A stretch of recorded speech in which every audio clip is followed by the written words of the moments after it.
Idiom and phrases. Question number 1. Choose the correct meaning of idiom blow up. Blow up में meaning होता है ना कि explode suddenly rapidly, यानी कि बहुत जल्दी ब्लास्ट कर देना, अचानक ब्लास्ट हो जाना।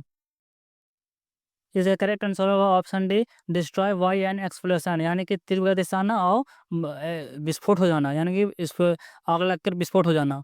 ऑप्शन है to stand up right, to stand up right में एकदम सीधा खड़ा होना। ऑप्शन बी है टू लिव अप ग्रेजुअली, यानी कि धीरे धीरे आगे बढ़ना, ये भी नहीं होगा। ऑप्शन सी है टू सफ़र, यानी कि सफ़र में होता पीड़ित होना, ये भी नहीं होगा।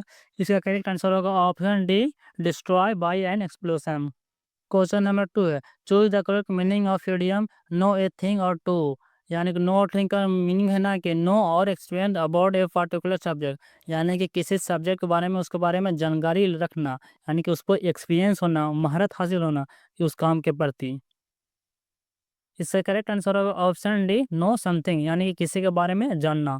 ऑप्शन ए है बी, वाइज और कनिंग, यानी कि कनिंग में उसका चतुर होना, ये भी नहीं होगा। ऑप्शन बी है नो नथिंग, यानी कुछ नहीं जानना, ये भी नहीं होगा। ऑप्शन सी है very honest, very honest means होता है ना कि बहुत ईमानदार होना, ये भी नहीं होगा। इसका करेक्ट आंसर होगा option D, know something. Question number 3 है, choose the correct meaning of idiom beat around the bush. Beat around the bush means meaning होता है ना कि सीधा सीधा बात ना आकर घुमा फुरा के कहना, यानी कि डायरेक्ट पॉइंट पर नहीं आना, इधर उधर भटक कर बात को घुमा उमा कर बात को भटकाना। इसका करेक्ट आंसर होगा ऑप्शन ए, अवॉइड मेन टॉपिक, यानी कि मेन टॉपिक को अवॉइड करना, सीधा पॉइंट पर नहीं आना। ऑप्शन बी है ना फोकस ओनली इम्पोर्टेंट थिंग, यानी कि महत्वपूर्ण थिंग है ना उसको फोकस करना, ये भी नहीं होगा। ऑप्शन सी है ना सर्किलिंग ए प्लेस, यानी कि गोल गोल घूमना, ये भी नहीं होगा। ऑप्शन डी है ना कीप टॉकिंग विदाउट ब्रेक, यानी कि बिना ब्रेक लिए हुए लगातार बोले जाना, ये भी नहीं होगा। इसका करेक्ट आंसर होगा option A, avoid the main topic, यानी कि मेन टॉपिक्स को हटाना। क्वेश्चन नंबर है 4, choose the correct meaning of idiom Latin and Greek. Latin and Greek का मीनिंग होता है ना कि लैटिन है एंड ग्रीक है, यानी कि लैटिन और ग्रीक है जो यूरोपियन लैंग्वेज है। जब यूरोपियन लैंग्वेज को पढ़ोगे तो थोड़ी ना समझ में आएगा, यानी कि वो कभी भी समझ में नहीं आएगा, ऐसा लगेगा कि क्या लिखा हुआ है, अटपटा जैसा लगना। इसका करेक्ट आंसर होगा ऑप्शन ए, इनकम्प्रहेंसिबल। कम्प्रहेंसिबल इन होता है समझ जाना, और इन लगा हुआ है, इसका मीनिंग है कि समझ नहीं पाना, यानी कि ऐसा लिखा हुआ है जो समझ नहीं पाना, कन्फ्यूज हो जाना।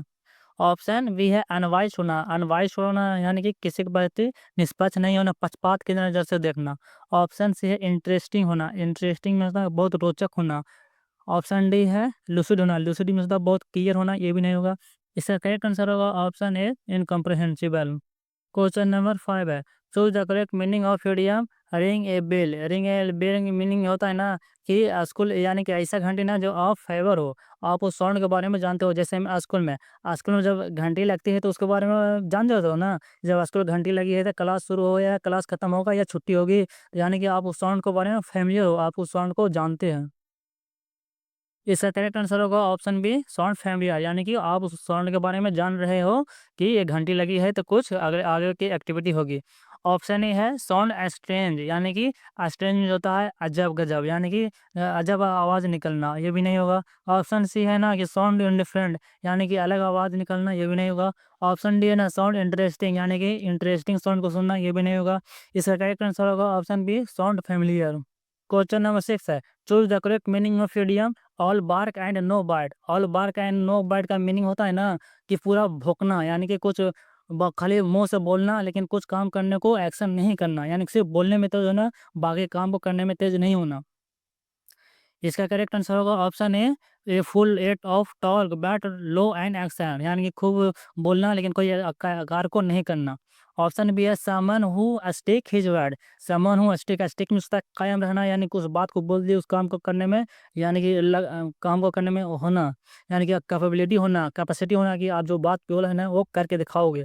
ऑप्शन सी है एक्शन और स्ट्रोंगर द वर्ड, यानी मीनिंग है ना कि एक्शन है जो स्ट्रोंगर वर्ड है, यानी कि आप ज़्यादा काम करना जानते हो रादर देन बोलने की, कि बोलना नहीं, उसको काम करने के बारे में ज़्यादा ध्यान दो।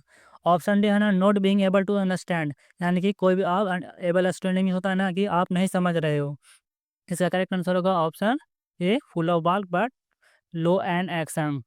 क्वेश्चन नंबर 7 है ना, choose the correct meaning of India see the light.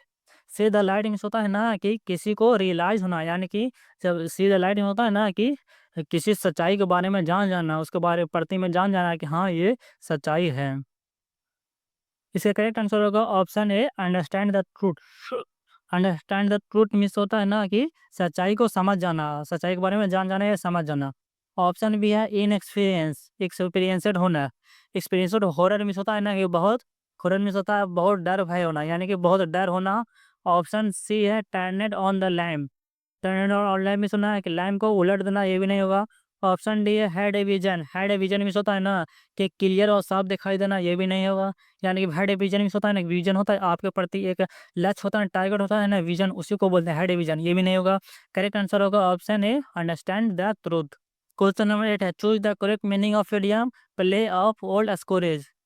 Play of old scores means होता है ना कि टेक द रिवेंज, यानी कि प्ले ऑफ ओल्ड स्कोरेज, जो पीछा बकाया है ना उसको पूरा करना, यानी कि जो आपके प्रति कोई दूसरा गलत व्यवहार किया है ना उसको बदल लेना।